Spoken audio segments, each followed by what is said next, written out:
Good day to our viewers and welcome to another episode of the eThekwini Matters podcast. My name is Silendile and I will be your host for this episode. Following the changes to the eThekwini Municipality's Executive Committee and Council membership as announced by the Speaker, Councillor Themba on the 28th of February, Councillor Themba Mvubu was appointed as the member of the executive and subsequently the chairperson of the Human Settlements and Infrastructure Committee. Usihlalo joins us in studio today to give us more insight and plans to fast-track service delivery. Welcome, Councillor Mvubu, to our studios. We are so happy to have you. Thank you very much, Silendile. Can you please tell us about your journey thus far and who is Councillor Mvubu? Well, thanks again for the invite. Councillor Mvubu is the chairperson of the EFF in the eThekwini region. Also, I am the caucus party leader for the EFF in the eThekwini municipality. And you correctly say about 3 months ago now, yes, we were elected to this huge responsibility of chairing this committee of human settlement and infrastructure. Originally from the dusty streets of Hammersdale, Ward 6. So that basically who I am. First, meaningful participation in governance, and one find himself being given this huge responsibility, which we intend to do everything in our power to excel on it. And as the chairperson of the Human Settlements and Infrastructure Committee, can you please unpack your roles and your responsibilities? Well, in the main, because it's a political appointment, is to provide oversight within the committee and all to get to understand all the key functions that are within the committee, and to ensure that the responsibilities that are given to us as the committee, we are then able to give a political direction and guidance in terms of how issues of service delivery must be dealt with. So this is just a long and short of it in terms of what are the responsibilities that one is tasked with. Okay, and when we're talking about the Human Settlements and Infrastructure Committee, can you just highlight a few units that are under the committee itself? Wow, it's a big committee. It's a very big committee with 2 DCMs. One being the one for human settlement, and the other one is for trading services. Now, within this cluster, you also have about 6 HODs, head of departments. So you are talking about your water and sanitation. You are talking about your electricity. You are talking about your solid waste. On the other side, you are talking about human settlement. You are talking about the eThekwini Transport Authority. And you also have engineering, which is also a broad and a very big unit on its own. Yeah. So it's quite a big committee, which one is still trying to navigate, because what we've done thus far, ever since we were elected, we then said we are not going to lead what we don't know. Yes. Then I had to call all the heads of these departments together with the DCMs, so that they can come and present to us and explain what are their core functions, so that we are able then to, if we hold them accountable, it will be on the basis of something that we do have a grasp. We can't lead what we don't know. So you find yourself a politician the next day, the following day you are an engineer, the following day you have to be a water expert, the following day you have to be a sanitation expert. It's a very interesting journey where one is exposed to. So basically that's what the entire cluster encompasses in a nutshell. Even real estate as well. Sorry, I forgot to mention.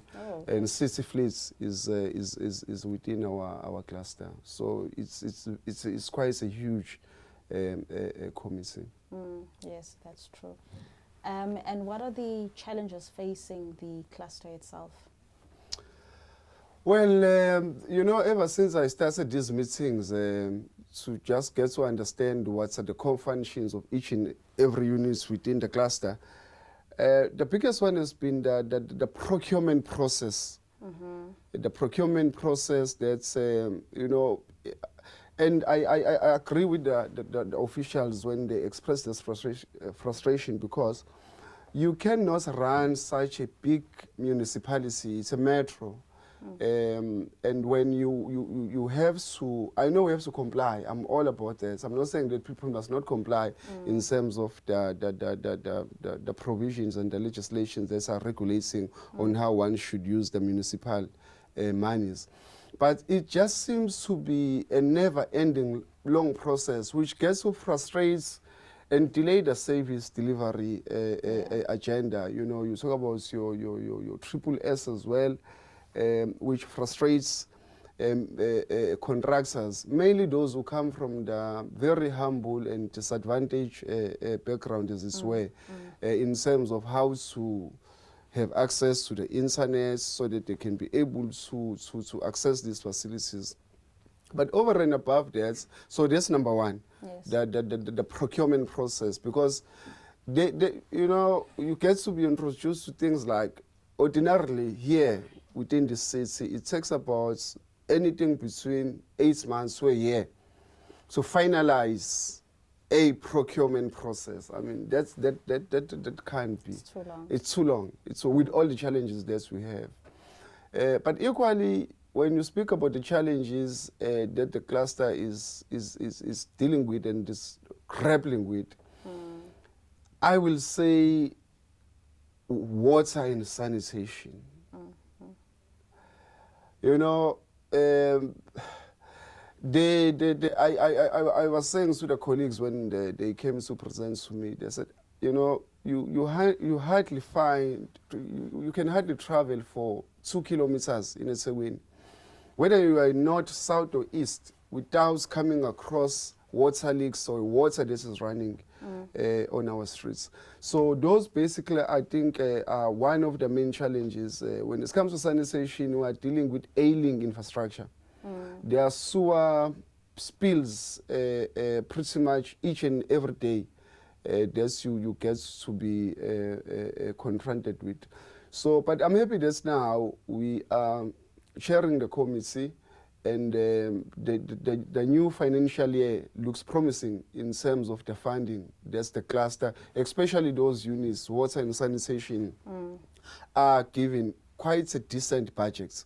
Because over the years, the funding that was given to these units, water and sanitation, has been declining over years. So he said it has now picked up. And all this is important is to ensure that each and every cent that is allocated for those particular projects goes to exactly where it is intended to go to. So that's, you speak on the roads as well. The issue of potholes. Potholes. So we sat with the guys from engineering. They presented their case, they presented their proposed projects, and you will also recall that eThekwini was hit hard by the April floods, yes, which then exacerbated the problem. So we are also working against that because, yes, the infrastructure is old. And then the devastating effects of the floods, then it means that you are just escalating the problem. Yes. But luckily, there is money that was received, even though it was delayed, I must say, because you can't say there's a disaster. And then when you say you declare state of disaster, you just take almost a year to release those funds so that people are able to rebuild. But I'm happy that the monies are there now so that we can start with the rebuilding. It has started in some instances, and I was encouraged to learn this. Some of the officials or some of the units were proactive. They did not say, let's wait for the money to arrive before we start the procurement processes. They started with this because obviously there was a commitment that money was going to be given to the city. Yes, So they started with the process, which, as I said, it takes long. So they are almost at the completion stage. Some of the units have completed this. So it's an issue of issuing letters and awarding contractors so that they can go on sites. It must be a construction site. This is our commitment. The entire city must be like a construction site so that we can push vigorously and aggressively when it comes to this the agenda of service delivery. Rebuilding as well. Okay, no, that is there's a lot of work that has to be done, but with your commitment, it will happen. Yeah, it will take place. We're willing. New blood, new energy. So we come from a different school of thoughts. So we are going to push. We are going to push, and I must make it known that while we are presiding in that committee, we want to make a commitment that it will not take us long, and I think I can boldly say this. In a year's time, we seek to eradicate completely the chemical toilets around the city. Completely. I mean, for us, it doesn't make sense. It's unacceptable. We can't. 30 years into our democracy, we still have people that are using even pit toilet. No, it can't be allowed. We can't. I mean, where's dignity in that? You can't, So we. I'm happy that there is with the team of sanitation, we came up with a very innovative, progressive system of designing flushing toilets. That does not necessarily need to be connected in the sewer lines. It's on site, what you call new technology of sewer system, but it's flushing. So we are going to go vigorously on rolling this out. So there's this commitment which we are saying there's in a year's time across the city, we should be in a position whereby we can boldly say in our tenure of office, we're able to completely eradicate those kind of toilet system. And regarding your plans, topping the agenda to fast-track service delivery, can you just tell us a few? It will be that's the issue of sanitation to deal with that decisively with the issue of sewer spills. Speaking with you, I am having another meeting with them on Wednesday so that they can present to me a believable and a practical turnaround strategy on how we are going to. It cannot be that each and every weekend we are on the media for the wrong reasons. We can't be doing PR, what's it called, reputational damage management. It's all times, because that's what this issue of sewer spills has brought to our city.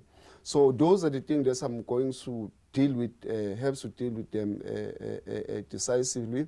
The issue of, I think we are coming also right now with issue of the cleanliness of the city. I'm quite happy with the current acting DCM in terms of her plans, the commitment that we see, because you will recall that we are not where we want to be. But at least now you can see that there's a commitment and there's a direction. So those are the things that we also are interested in dealing with. The fixing of roads, the provision of water, even though it's a long-term plan, some of these things will be able to reach each and every corner so that there's a reliable water supply. But we are going to make a meaningful input and impact so that we are able to give those services to our people. But at the center of it, for the most part, I must say that it's been a lack of perhaps having a foresight in terms of investing, because the infrastructure that we have, the sewer lines, the water networks, for the most part, they are old and they haven't been maintained for a very long time. Now, vis-a-vis that, remember this thing was designed for only few people to have access to these basic services. Now, 1994 comes, then we say, no. Majority of our people were actually excluded from getting these basic services. Then we said, no, let's go everywhere. You are actually stretching the infrastructure that was designed for the minority to benefit from. And equally at the same time, you are then not maintaining it or servicing it because the agenda is to roll it out to everyone. So I think also we as the citizens of eThekwini, we must also have this appreciation as to how did we end up, holistically. It's of no use to be historical about our challenges. Because you find some parties, they find it very easy to say, oh, yeah, there is this, and that. But if then you are going to be able to say, yes, wait, we accept, these are the challenges, there are issues of water shortages there. But in the main, where was these things meant to go to? It was only meant for the few. Yeah, then if you then want to redress, it means that you are going to have to invest, pump money to it, and there are competing interests as well. It doesn't mean that you want to, if you want to prioritize people of, say, Mvubu, for an example, with water. People of Inanda, they are complaining about sanitation. You need to provide for them. So you find yourself having to balance these competing interests. And equally, all of them, they are important, by the way. But yeah, as I say, we are bringing new blood. We are not in the pockets of anyone. We speak our mind. If we are not happy with anything, we are going to, that's the good thing about us, we are not going to piss around the bush just to make you feel comfortable or happy. We just tell you as is, which, this is how we feel, this is how it must be done. And there has to be this appreciation. We've said, we've explained this to the officials, we would see who we are. We are just here for one thing only, to provide reliable, efficient services to the people of eThekwini. Thanks. And Slalo, there has been a recent spate of council vehicles being hijacked.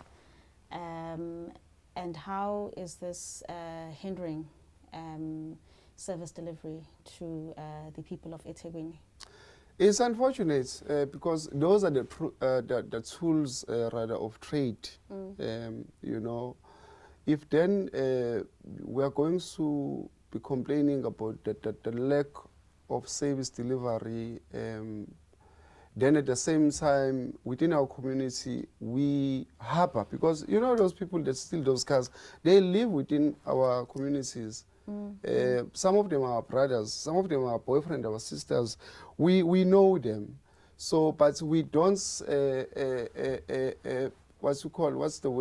whistle blow in terms of reporting, which this is what is happening, because that's actually hampers service delivery. But it doesn't only stop there. I once made a comment at ESCO that there seems to be a deliberate, I don't know whether to call it a syndicate within the city, that is hell-bent at trying to destroy the very precious infrastructure that we have. And tools as well. Exactly. For their selfish benefits, so that they, as individuals, they can be able to benefit out of the crisis that they themselves have created for the city. So I'm happy with the new announcement during the States of the City address by the mayor, that they are going to go on a serious recruitment yearly of the metropolis. So there is going to be a serious police visibility within the city, and we can also utilize and dispatch those police to try and look after our infrastructure, so that we can be able to nip in the bud this bad behavior of people that are actually, when we are trying to make progress, seemingly through their actions, they put us back again. So we call upon anyone who might have information regarding those kind of activities of people that are, it's unacceptable, completely unacceptable. to come forward and report such matters to the authorities, so this law may take its course. Yeah. And any final words for our residents and stakeholders? Well, we've pretty much said everything. We've pretty much said everything. So all this we want to say is that we can promise people of eThekwini that under our watch, we are going to run a clean government. And when there is an element of riots or anyone who's trying to get his hand inside a cookie jar, no one is going to save them. The only thing that is going to save you there, even if you're an official or anyone, the only thing that is going to save you there is hard work. That's all. Not even God can say, we can tell you this, we can guarantee you now. We are just here for one thing and one thing only, to provide services to our people. And if you are a person who's hired to assist the politician to be able to implement whatever, because remember, we are the one that goes to our communities during elections and we give them promises, which this is what we are going to do. And if there are going to be people that deliberately are trying to frustrate that, we are going to put them through processes. We are not going to harbor laziness. We are not going to harbor corruption. That's not our space. That's not who we are. So we can guarantee them that we are going to follow the money. Whatever this was approved, budgeted for, this amount is going to go there. We have a caucus, a big caucus, by the way. We are going to send all of them to go and do oversight. But equally, we are willing, we are embracing, we are working with everyone across all political parties. We work with everyone. So long as the agenda is the same, we work with you. Thank you very much. Thank you very much, Slalo, for joining us today. I know your schedule is hectic. Yeah. Nimatasa, Hambenbegi service delivery. Yes. But from that busy schedule, you were able to join us for this podcast. So thank you very much for being here. It was important. We had to come so that we can get to outline and give intro to our. So I know it's a little bit belated, because it's almost 3 months now. But as you said correctly, so the schedule is quite busy. Yes. But we had to make time. We really appreciate the opportunity to get to speak with the people of eThekwini through your platforms. Siyabonga kakhulu nasi. Yasankohlo ukubuza wesihlala abakamvubu abakabani. Everywhere I go, I guess to be confronted with that question. Now I rely on Google, to be honest with you. No, we originally from Swaziland. Oh. Yes, so singabomgasela, abozuza kuhle, abodonyeka, omahlamba ahlale ejeni. Yebo. Hayi siyabonga ke mgasela. Sibonga kakhulu. Okay, all right. No, siyabonga kakhulu nathi sibonge kakhulu kuba nani. Yes. Thanks. Yes. Thank you for watching, and please subscribe and like our eThekwini Matters podcast.